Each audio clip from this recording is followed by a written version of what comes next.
If you're new here, please subscribe, turn on the notification bell, and join our growing community so you never miss a new story. Teaches lessons that cannot be found anywhere else.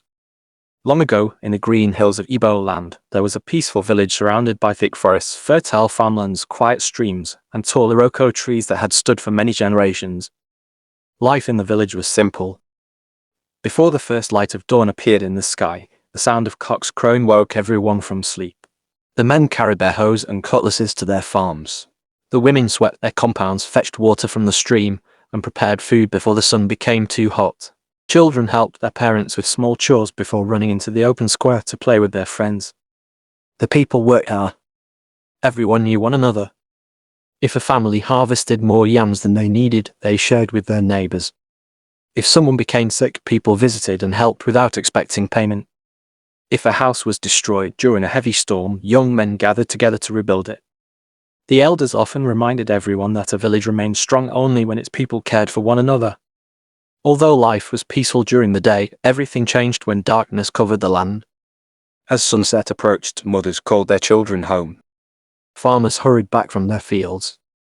Fishermen left the streams before nightfall. Visitors who arrived late were always advised not to remain outside after dark.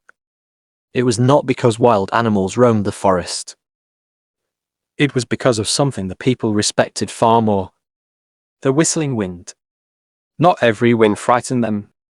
Only a strange cold wind that came without warning. Sometimes it came once in several months. Sometimes it did not appear for an entire year. But whenever it arrived, everyone knew immediately. The air suddenly became cold. The trees began to sway even when the sky was clear. Dogs stopped barking. Goats became restless. Birds that usually sang at night became silent. Then the whistle would begin.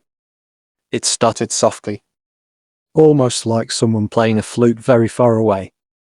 Slowly it grew louder until it sounded as if invisible people were moving through the trees. Many believed the wind carried voices. Some said they had heard their late fathers. Others claimed they had heard old friends who had died many years before. Nobody knew the truth. But one warning had remained the same for generations. If the wind calls your name after sunset, do not answer. Children grew up hearing those words almost every week. Some became frightened whenever they remembered them. Others simply obeyed without asking questions. Only one young boy refused to believe. His name was John. John was 16 years old. He was hardworking and respectful in many ways, but he questioned almost everything.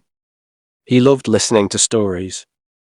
Not because he believed them, because he enjoyed proving them wrong. His father often laughed and said, "This boy was born with questions instead of teeth." His mother smiled whenever she heard that, but deep inside she worried. One evening, while preparing supper, she watched John repairing a fishing basket. "My son," she said gently. "Yes, mother." "You have a good mind. Never stop learning." John smiled proudly. "I won't. But remember." She looked directly into his eyes. "Not every lesson is found inside books or arguments." John laughed. "I know." No, John. She shook her head. "You only think you know." He became quiet. She continued. "There are things that older people have seen, which young people have not yet lived long enough to understand." John respected his mother too much to argue. But inside his heart, he still believed many of the old stories were only made to frighten children. Every evening after work, the elders gathered beneath a large tree in the center of the village. Young people often sat around them to hear stories about the past. Some stories spoke about great hunters. Some told of terrible famines. Others explained how the first families settled in the land. One evening, Elder James began speaking about the whistling wind. "When I was a small boy," he said, "my grandfather warned me never to answer a voice carried by the night wind." John immediately raised his hand. "Elder James." The old man smiled. "What is it, my son? If nobody should answer the wind, how do people know it is calling their names?" Several people laughed quietly. The elder answered calmly. "Because those who heard it lived to tell the story." John shook his head. "And those who didn't?" The elder looked at him without smiling. Some questions have answers that are better discovered through wisdom than through experience. John folded his arms. I still believe the wind is only wind. An old woman sitting nearby sighed. You speak like someone who has never walked alone inside the forest at midnight. John smiled. I have walked there many times. During the day, she replied. The people laugh. John laughed with them. He still was not convinced. A few days later, a trader from the neighbouring village arrived to sell baskets and clay pots. After finishing his business, he remained behind talking with several elders. As evening approached, they advised him to spend the night in the village. He agreed. During supper, he heard people discussing the strange wind. He laughed loudly. So grown men are afraid of ordinary air. No one answered immediately. Finally, Elder James spoke. It is easy to laugh at a road you have never travelled. The trader smiled confidently. I have travelled through many forests. Then perhaps you should listen. The trader refused. That night, while everyone slept, he heard a soft whistle outside. Thinking nothing of it, he stepped outside to look around. The moon was bright. Nothing seemed unusual. Then he heard a voice. Soft, clear, calling his name. He quickly turned. No one stood behind him. The voice came again. This time it sounded as though it came from the edge of the forest. Fear entered his heart.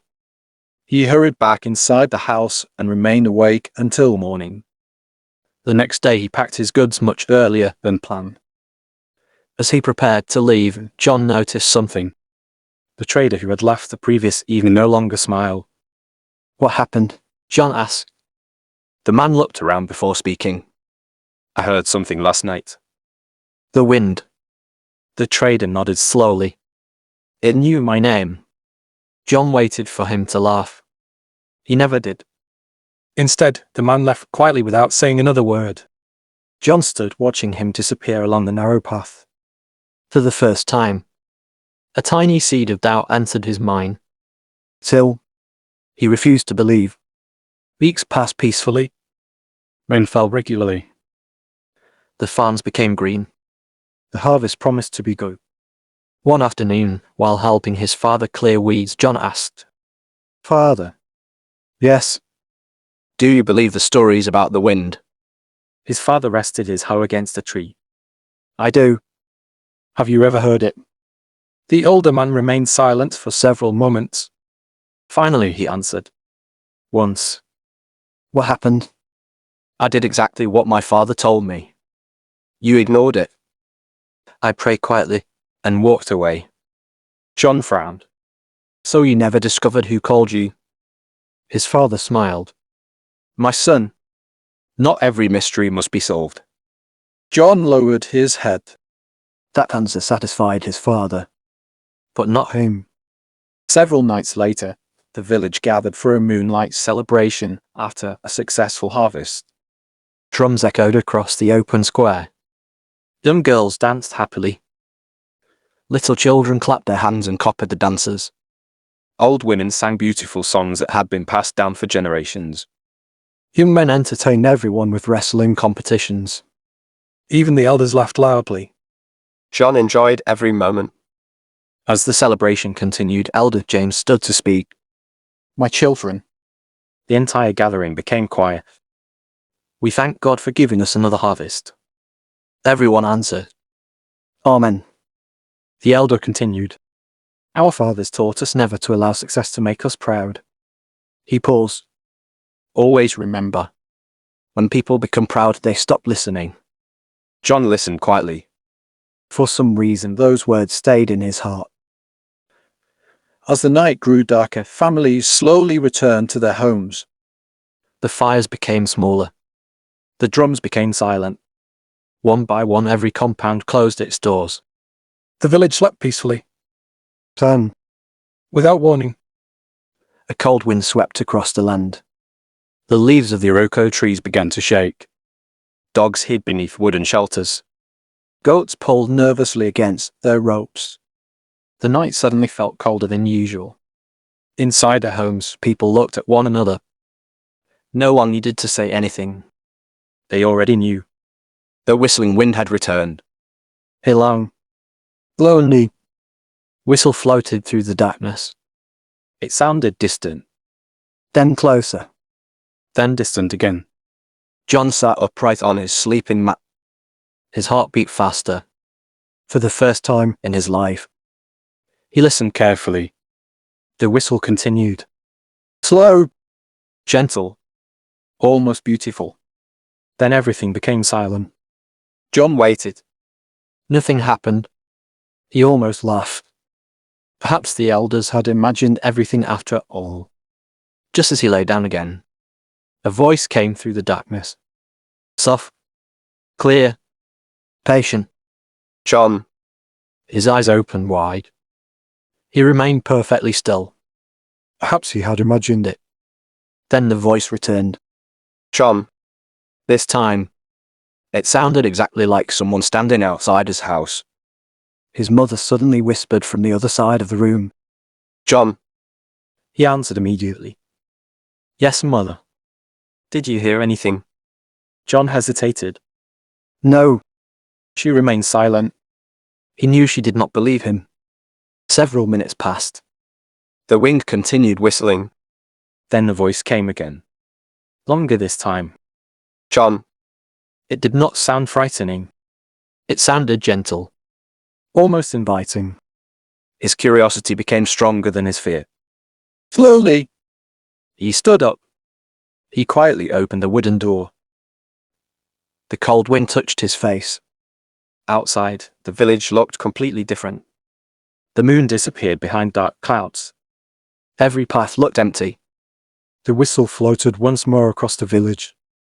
Then, John, the voice seemed to come from beyond the farms. He looked back at his parents' house. he remembered every warning he had heard since childhood. Do not answer. Do not follow. Go back inside. But another thought entered his mind. What if I discover the truth tonight? Without another word, John stepped into the darkness. He crossed the empty village square. He walked past the silent market. He passed the last compound. Soon he reached the narrow footpath leading toward the forest. The voice called again, closer than before. He took another step. Then another. The trees slowly surrounded him. The air became colder.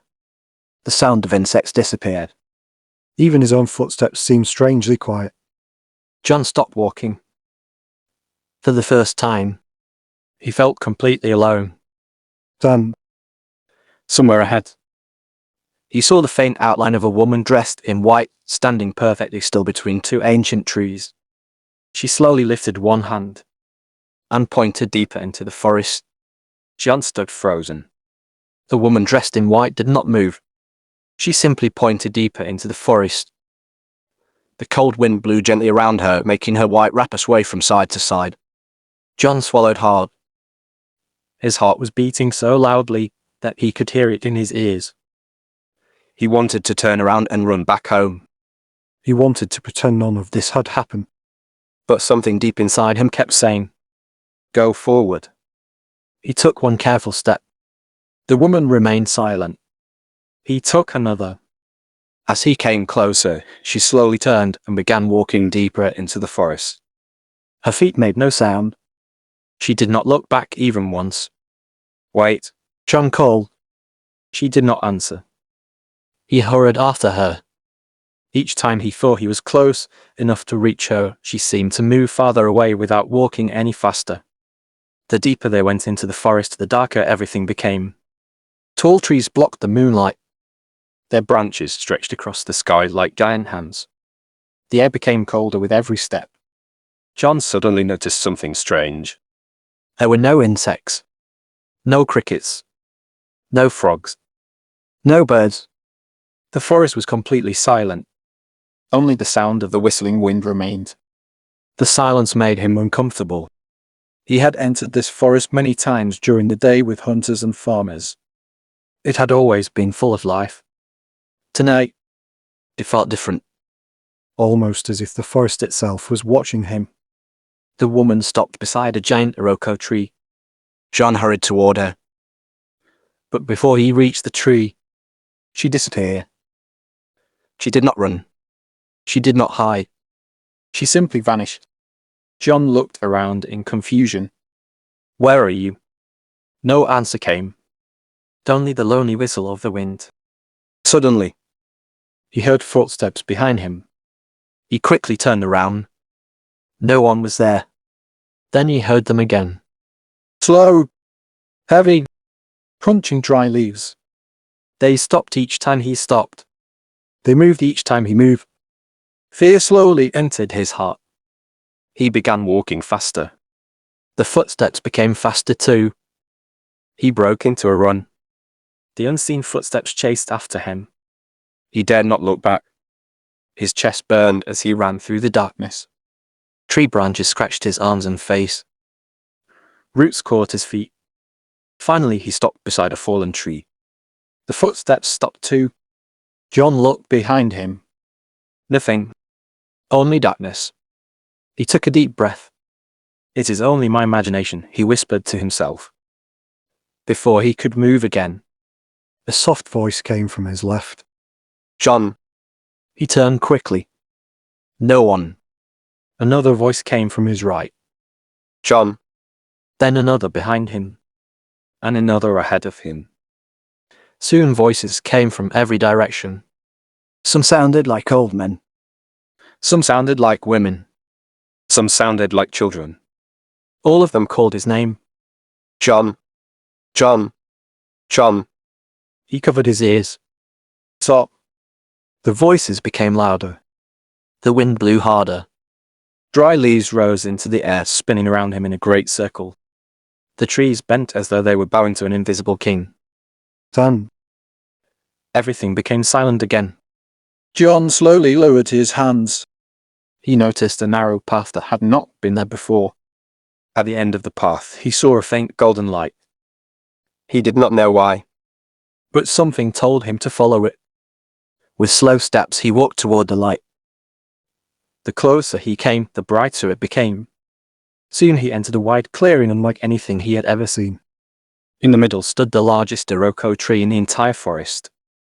Its roots spread across the ground like giant snakes. Its branches covered almost the whole clearing.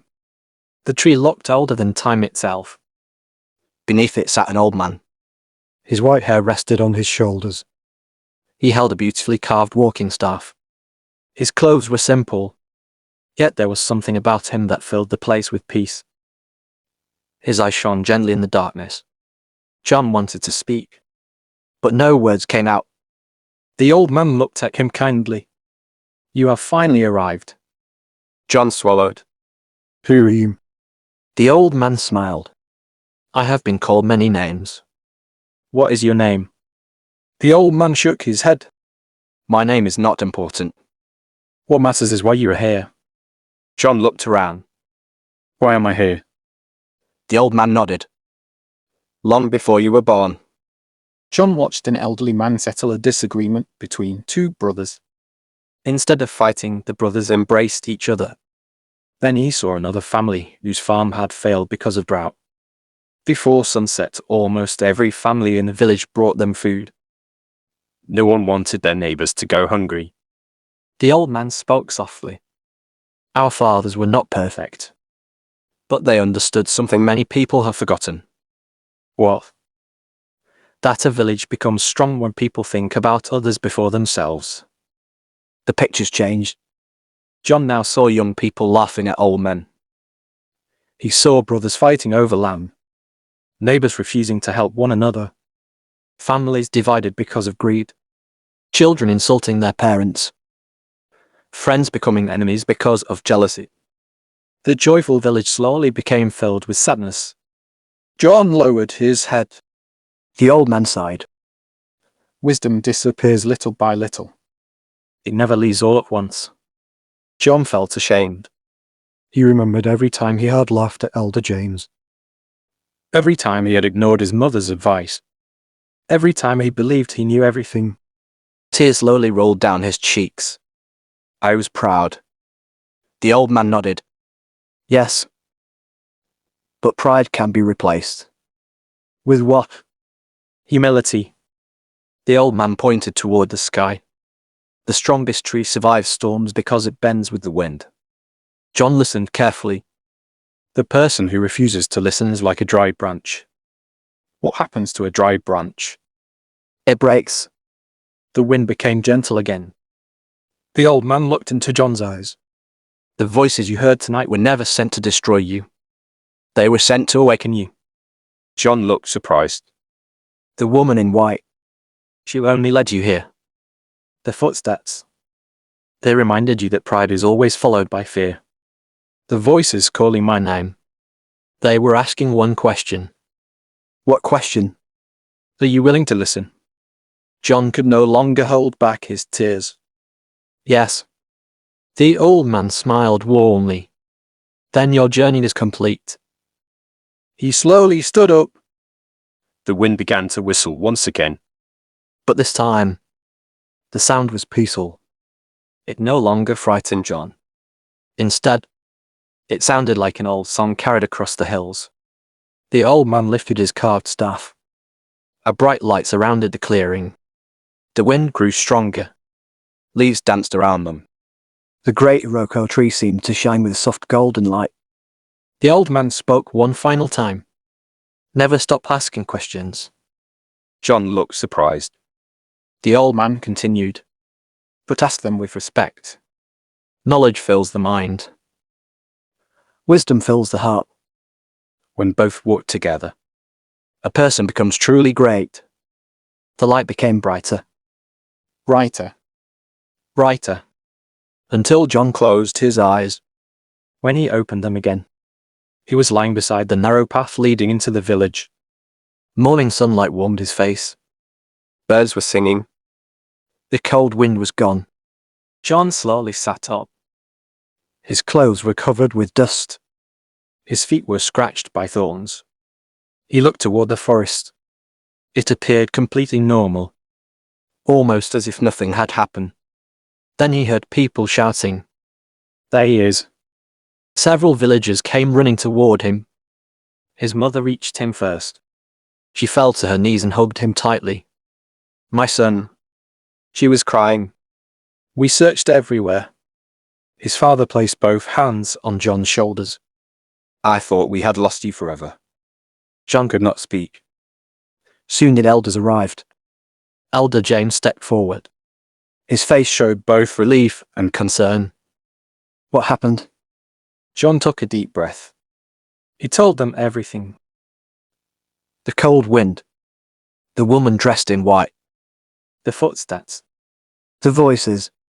The great Iroko tree. The mysterious old man. The visions of the past. The lessons he had learned.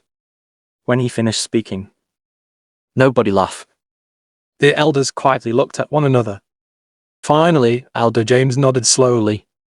My grandfather once spoke about the guardian of the wind. John looked at him. I thought it was only another story. The old man smiled. So did I. When I was your age. The villagers remained silent. Everyone felt that something special had happened. From that day onward, John changed completely. He still loved asking questions, but he no longer mocked the wisdom of older people. Whenever an elder spoke, he listened first. Whenever someone shared an old story, he paid attention before giving his opinion. The young boys who once copied his habit of arguing now copied his humility instead. Years passed. John became known as one of the wisest men in the village. People came to him whenever families quarreled. He listened carefully before speaking. He never hurried to judge anyone. Whenever someone praised his wisdom, he smiled gently and replied, I learned my greatest lesson from a night when the wind called my name.